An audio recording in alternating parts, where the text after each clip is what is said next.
Praise God. Folks, the title of my message today is The God Who Reveals Himself. The God who reveals Himself. And if we just jump back to a week or so, not only does God see you, remember we spoke about El Roi, the God who sees you, which 1 Peter 3 verse 12 confirms, for it says, "For the eyes of the Lord are on the righteous." Who's righteous? The goody two-shoes or the born-agains, okay? It's the born-agains that are righteous, okay? As goody two-shoes don't make you righteous. "For the eyes of the Lord are on the righteous," but Peter goes on to say, "and his ears are open to their prayers." He hears your prayers, but the Lord's face is against those who do evil.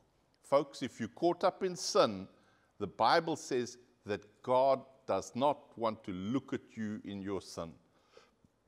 He's not into that stuff. He doesn't like it. He looks away. His face is against you. And really, that's the last thing I want. I want God's face to be looking at me, okay?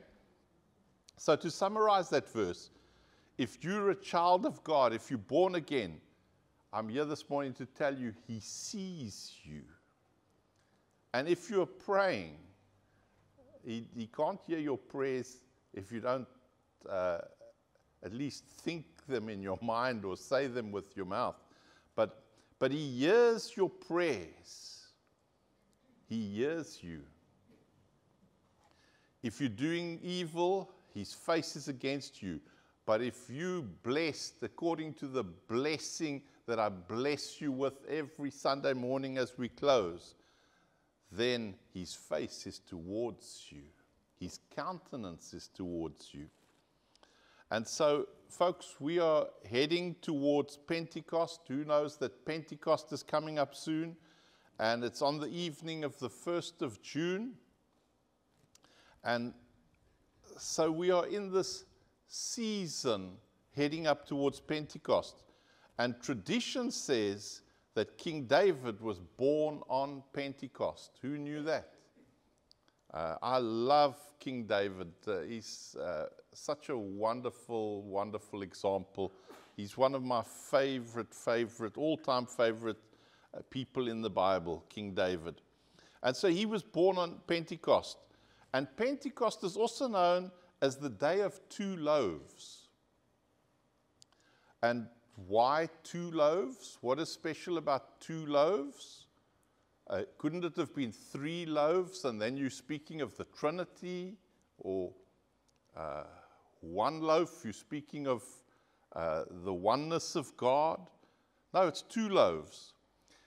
The two loaves is a prophetic foretelling of the one new man, Jew and Gentile. That's why it was two loaves. And that's why the day that King David was born was known as the Day of Two Loaves, or the Day of Pentecost. Ephesians 2 verse 14, "For He Himself is our peace, who has made us both one and has broken down in His flesh the dividing wall of hostility by abolishing the law of commandments expressed in ordinances, that He might create in Himself one new man in place of the two, so making peace, and might reconcile us both to God in one body through the cross, thereby killing the hostility, as He came and preached peace to you who were far off and peace to those who were near." Speaking of Jew and Gentile. "For through Him we both have access in one Spirit to the Father. So then you are no longer strangers and aliens, but you are fellow citizens with the saints and members of the household of God, built on the foundation of the apostles and prophets, Christ Jesus Himself being the cornerstone, in whom the whole structure, being joined together, grows into a holy temple in the Lord. In Him you also are being built together into a dwelling place for God by the Spirit. Folks, all of this is linked to Pentecost because of the 2 loaves becoming one. Ephesians 3 verse 6 goes on to say, this mystery is that the Gentiles are fellow heirs, members of the same body, and partakers of the promise in Christ Jesus through the gospel. Isn't this wonderful? All of this came about because of Pentecost. We need to understand Pentecost is a big day in history. It's not just another day. And it's so very interesting to me, if we just look at the book of Levi, chapter 2, verse 11. Any food offering which you shall bring to Jehovah shall not be made with leaven, the Bible says. And then in the Feast of Weeks, Leviticus 23, verse 15, it says, and you shall count to you from the next day after the Sabbath. It's speaking about the Sabbath of Passover. From that day that you brought the sheaf of the wave offering, 7 Sabbaths shall be completed. So a Sabbath is a week, and 7 times 7 is 49 if my schooling was any good. Verse 16 says, to the next day. So 49 plus 1 gives you how much? 50. And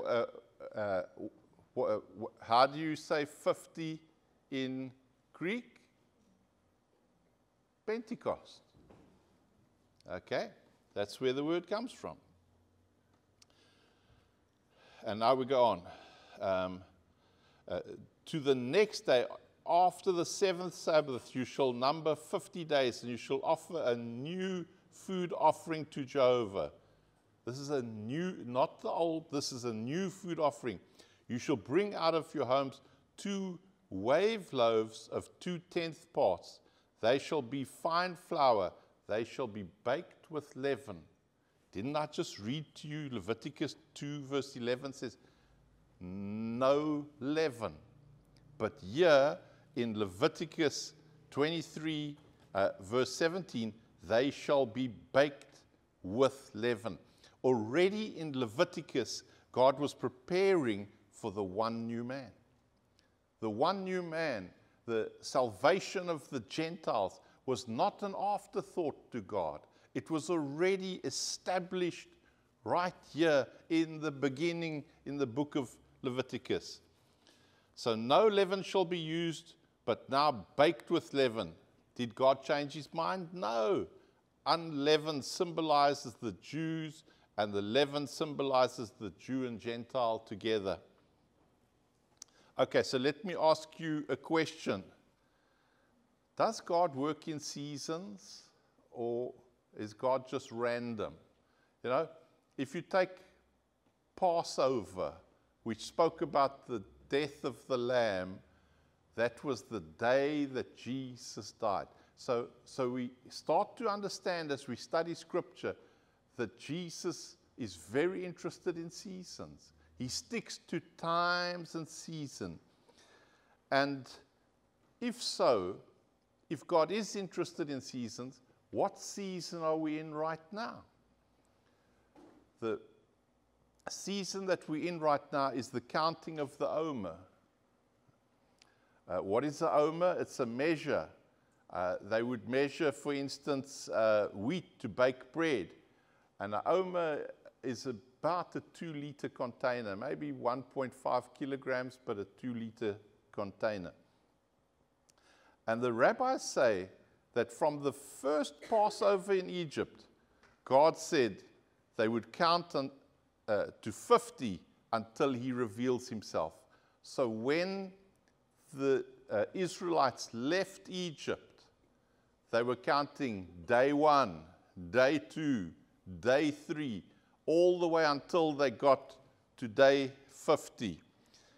So we know that 50 days after Passover, the 10 commandments were given on Mount Sinai. Isn't that incredible?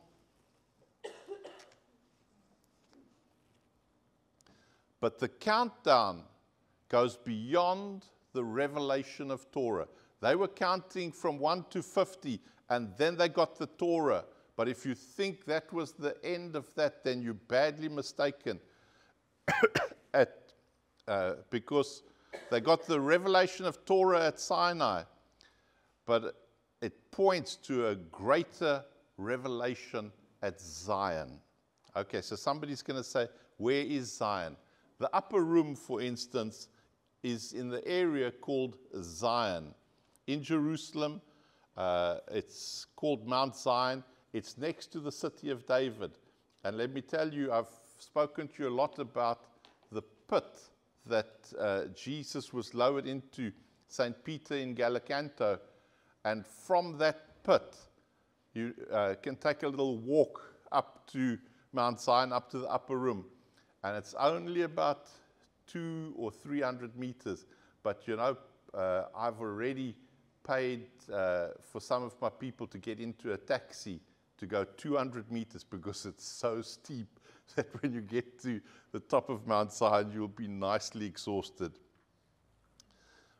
Praise God that I didn't have to get into the taxi myself. I just paid for the taxi to put some old people in and then walked with other people. So thousands of years later, the Jews are still counting the Omer. You can ask any religious Jew today, what day of the Omer is it, and they will know. They will tell you. I mean, most of us don't know what day it is, but any good Jewish person will tell you exactly what day they're on. And if you have a Jewish calendar, it also tells you what day you're on. So there's these 50 days between Passover and Pentecost. And you know what's so amazing to me about the word? This really struck me. King David's tomb is still underneath the upper room in Mount Zion. Still in the same place. They didn't move it. Just as the book of Acts says it is. If you go and read in Acts, when the Holy Spirit was poured out, they came out of the upper room and they started to talk about King David's tomb. Why? What did King David's tomb have to do with the outpouring of the Holy Spirit? Well, if you've walked down those steps, you will see that as you come down, there is King David's tomb. Isn't the Bible incredible?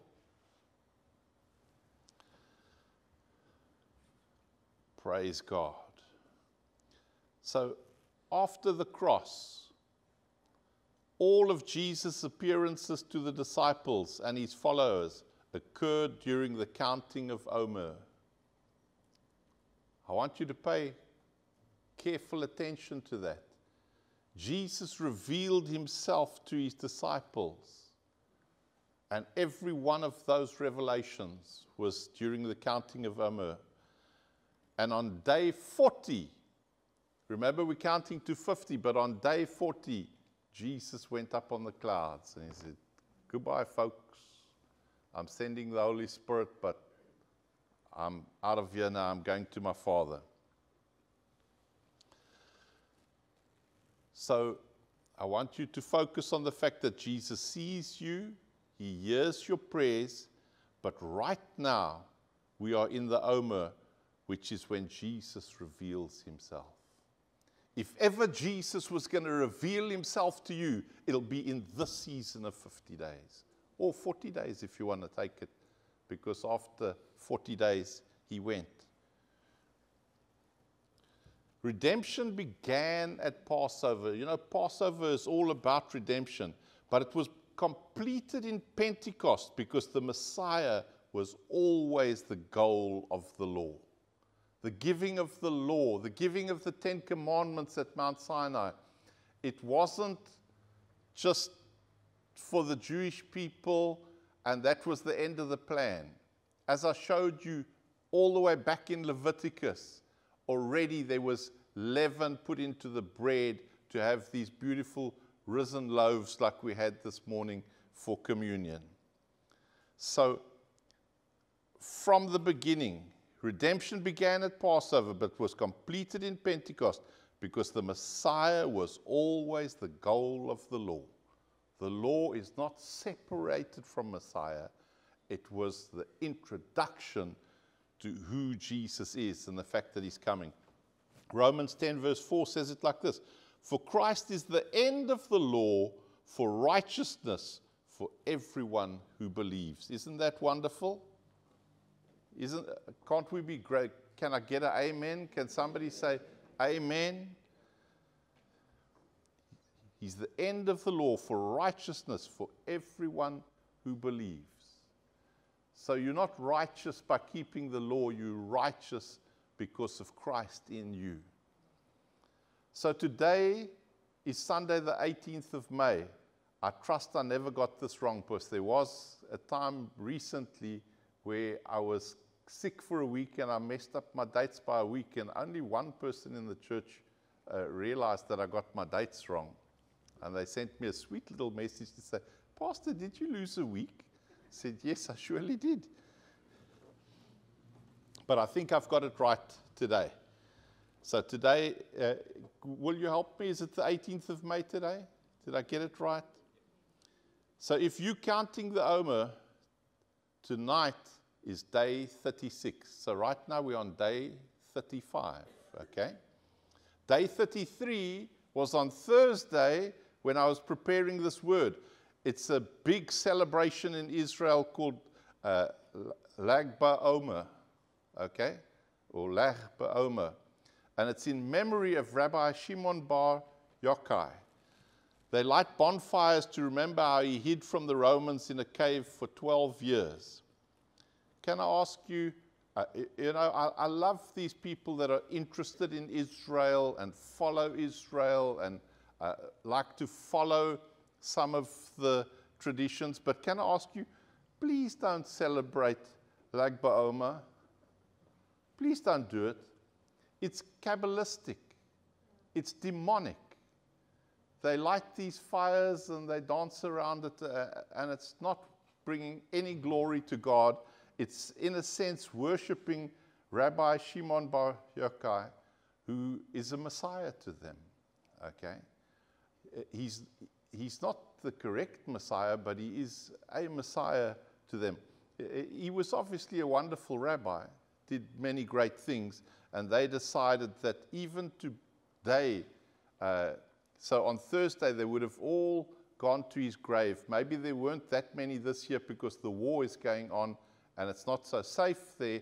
But normally you get thousands and thousands of people that go to his grave. So to some Jews, he is the Messiah. But, because they have so many people going to his grave, a few years ago, 45 people were trampled to death at his tomb because they're so keen to get close to where the tomb is. But if I can just share this with you, Rabbi Shimon is still in his grave, but the tomb of Jesus is empty. You can go to Rabbi Shimon's grave. They dance around it. They say prayers, but he's there. He's in the grave. But the garden tomb that I've been into and sat inside and prayed, it's very empty, folks. Jesus is not there. Unfortunately, the Jewish people have followed many false messiahs. He's not the only one, because they're so keen for the Messiah, they're so desperate for the Messiah, that they'll take just about any brilliant rabbi that comes along and call him Messiah, but most of them reject Jesus because they reject the truth. It's very sad. And we need to pray for them because Jesus loves them. And we need to love them as well and pray for them. So the evening of 31st of May is day 49. Remember, they were told to count 7 times 7. So that takes you to day 49, which will be 31st of May, the end of this month. And so Pentecost is Sunday evening, the 1st of June. Not Sunday morning, because the Jewish people start their day at sunset, not at sunrise, okay? And that's why most of the Jewish holidays are very confusing to the Gentiles because they can't figure it out. But it's because the day starts in the evening. So 31st of May is day 49, but the 1st of June in the evening is Pentecost. Can we look at one example of Jesus appearing? And I'm going to go to John chapter 20, verse 19. That Sunday evening, the disciples were meeting behind locked doors. Folks, the Bible tells you behind locked doors for a reason, because they were fearful. Jesus had just been crucified, and they didn't want to be next, okay? They'd seen from a distance what that looked like, and they didn't want to be crucified. But they still wanted to meet, and so they meet behind these locked doors. And the Bible says it was because they were afraid of the Jewish leaders. Suddenly, the Bible says, Jesus was standing there among them, and he said, "Peace be with you." You think he had a key? Or you think he just came through the door or through the wall? Verse 20 says, "And he spoke. He showed them the wounds in his hands and in his side, and they were filled with joy when they saw the Lord." Folks, that was a revelation of Jesus. Jesus showed up in that room. Now, you know, Jesus doesn't just show up every day easily in your circumstances where you can see him or hear him or feel him. You have to press into God. I've been serving God for more years than I care to remember. But there's only been twice in my life that I've had a revelation of Jesus coming into my room. And you know what? I panicked. I was petrified. It's a scary thing to happen. It's very scary because Jesus is holy and he's mighty and he's powerful. And you know what I did? I regret it today, but I asked him to leave. I was too scared. I said, "No, Lord, no, Lord, no." I was getting into a flat panic. It's only happened twice in my life. But wouldn't it be nice if it happened a bit more, if we had to press into God some more? And you know what? We're in the season for revelation of Jesus. We're in the Omer, in the time of the counting of the Omer, before the 40 days, before the ascension of Jesus. We're in that time right now. If there's any time that Jesus can show up, now's as good a time as any. Is there anybody here with me that's saying, "Jesus, I'd love you to show up again"? And don't be a sissy like I was. Man up, man, man up. And I'm telling you, I'm preparing myself for the next meeting. I'm saying, "Lord, I'm going to try and be brave," okay? John 20, verse 21 says, again he said, "Peace be with you. As the Father has sent me, so I am sending you." And you know, if he shows up in your room, what's he going to say to you? He's going to say peace, shalom. I don't know if he's going to, maybe he'll speak English to you, he'll say peace. Maybe to me he'll say shalom. And then he's going to say, "I'm sending you. I'm sending you." Then he breathed on them and said, "Receive the Holy Spirit." And I almost want to do that this morning, like a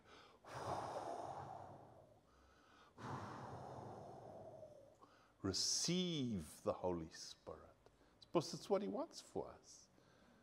Will you, under the sound of my voice, open yourself up to the receiving of the Holy Spirit?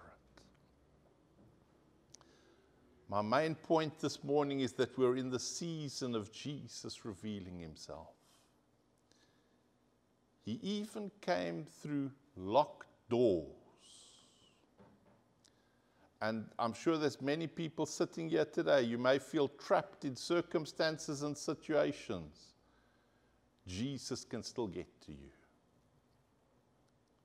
It doesn't matter how locked up you feel, how many chains behind how many bars, behind how many doors.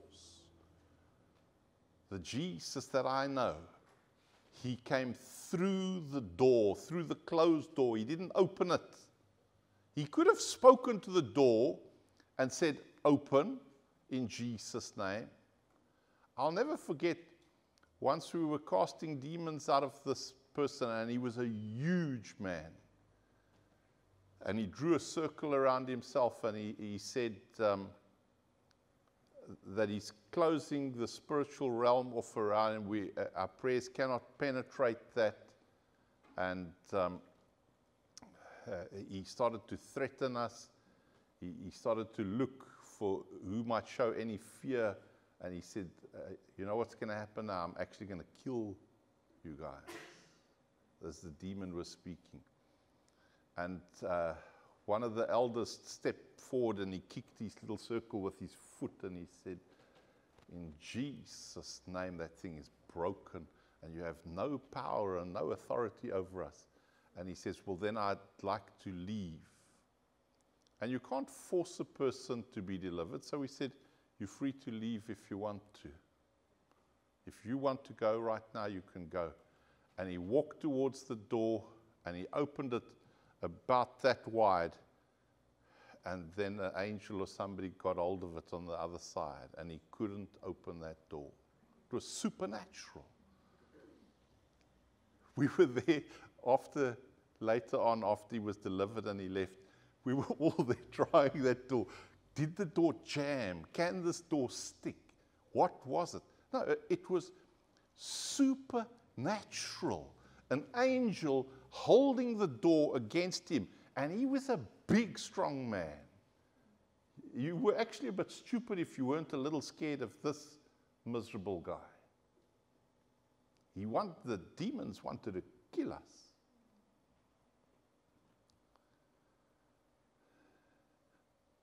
And he couldn't open that door. And I could open it with my I could blow on it and it would open it. It swung freely. There was no jamming, there was no nothing. God, you see, the God that we serve can come through every locked door in your life, every blockage, everything that is binding you and holding you back. He can come right through that into your midst. And he can reveal himself to you as your healer, as your provider, all the different names of God, as the strong mountain that you can run into, as your shalom, your peace. And we're in the season of revelation. Will anybody get this in their heart this morning and say, I'm going to go home and I'm going to press in. I've got a few days till day 40. I want to see God. I want to see God. It's an awesome experience. It's life-changing. I just felt Jesus come into my room for a few seconds and I asked him to leave. But I'll never forget it. It's the most, I mean, I've been in Angola when the mortars were coming over. I wasn't even a fraction scared as I was when Jesus came into my room. And I tell you, a lot of people were scared that night in Angola. It was our first night in Angola, and the mortars were landing all around us. And you're supposed to, when you go lie down at night, you're supposed to dig a trench to protect yourself from mortar fire. And none of us did because we were all big, tough guys. I saw guys digging with their fingers to get in that ground. But I was not nearly as scared as I was when Jesus came in. Folks, you don't realize how awesome he is. If you'll let him come into your life through every locked door, through every blockage, through every chain that's been binding you, I promise you it falls off when he's in the room. No bondage can stay in you or on you when Jesus said, no demon is going to stay in that atmosphere. They're going to get fried and they're out of there. Maybe there's some demons been messing around in your home, been sneaking around in your home. When Jesus steps in there, they are long gone. I'll never forget when I went into Claremont Hospital, one of my friends was busy dying. He had an operation on his knees, and it gave off a clot that got into his lungs. And his wife was a nursing sister at that hospital. And so in her tea time, she went up to visit him. And he was supposed to go home the next day. She thought she's going to see him fine and hearty. And she came in there and found him busy dying. And she pressed the button. And the doctors came and they were trying to resusc him and whatnot. And they didn't even phone me. The Holy Spirit said, Nick, go pray for that guy. And I didn't want to go because I was in short pants. And I said, Holy Spirit, I can't go tell these people I'm a pastor. Look how I look now, man. I've been working and I'm grubby. And so I felt that the Holy Spirit was all right with me going home quickly and showering and dressing a little smarter and going back to the hospital. And I walked in there, and he was in a coma. But what he told me the next day is that when I walked in there, there was 2 angels of death to come and receive him. And they shot out through the window.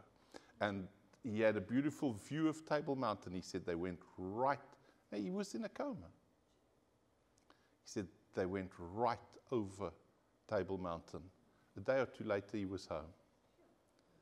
Because God, when God comes into the room, and you need to understand, if you're walking with God, then God is in you. And when you walk into a room, you can change the atmosphere. Will somebody get hungry in this place? I'm busy preaching myself hungry. I'm going to go and lie on my bed and say, Jesus, I want a fresh. Thank you for the revelations I've had in the past. They've been wonderful. But for these days in which we live, I need fresh manna. I need a fresh revelation. Will you come into this room? Will you come into this house and change everything?